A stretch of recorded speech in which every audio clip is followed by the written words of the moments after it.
Gives off inside, running with Montgomery up the right side. Left 30, 25, 40, 15, 10, touchdown!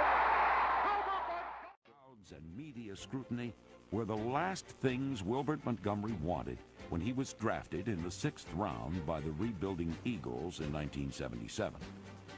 Country boy coming up from the South and said, don't speak unless you got something important to say.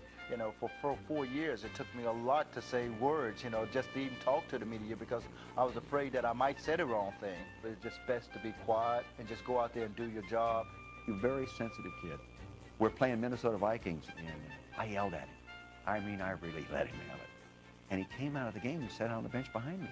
So I had my 2 sons were on the sideline, and I said, go talk to Wilbert. My son comes back and says, Dad, Wilbert says he can't play it when you yell at him. So I brought him up, and because that's how he was. This is his temperament. I brought him up. I said, I apologize, Wilbert, but you did this and this and this, and this is how it's got to go. He went back in, changed the tempo of the ball game, and we went on and won it.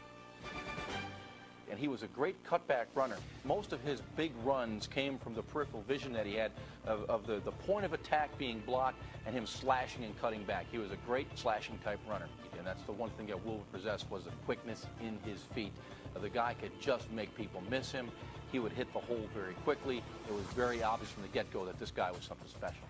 The pitch to Montgomery, cut back at the 15, across the 20, cut back 25, 30, he's gone! 40, 45, 60, 45, 40, Montgomery's gonna go!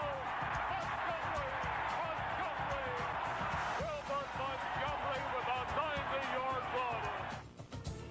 When you have a guy like that, you're not on offense unless you give him the ball. You know, I always thought, my gosh, as soon as I give the ball to somebody else, I'm giving him to a second stringer because I don't have anybody else like him. He used to carry the ball 25 times and line up as wide receiver 10 other times. He clearly was our best football player. And you want to get the ball in the hands of your best football player. I would give the ball to Wilbert 50 times a game if it was my choice. So, in my opinion, he was underutilized. And I think, you know, just the wear and tear on his body took its toll on him. And I remember when Wilbert would walk in after a football game, his hands were all pink. I mean, they were just all from the AstroTurf. His arms were all beat up. He had lumps all over his shoulders and his back from where people were hitting him. That as a 10-year veteran, I felt obligated to get up and give this man the training table room. And then to me, the leadership that Wilbert Montgomery showed was the ability to go out there on Sunday afternoon, take a pounding, and then be ready for practice on Wednesday. That was the kind of leadership that he provided. It was nonverbal. It was just through action.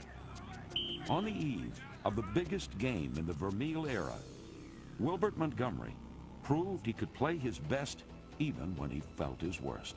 I collapsed on a Wednesday practice. I didn't practice no more the entire week.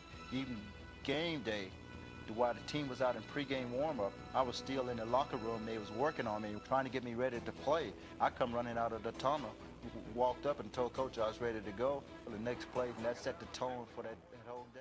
Wilbert, to stand next to him and go to war on Sunday, you had great confidence you had a chance to win because you knew what he was going to give you. People used to ask me, they'd say, Dick, you know, you're a really intense, highly motivated guy. Who motivates you? The first person I would think about is Wilbert Montgomery. The first person. Now, you identify with effort and talent and giving and asking for nothing in return. Yeah, there just aren't many guys like that anymore. He is the greatest Eagle, I think, that's ever played the game.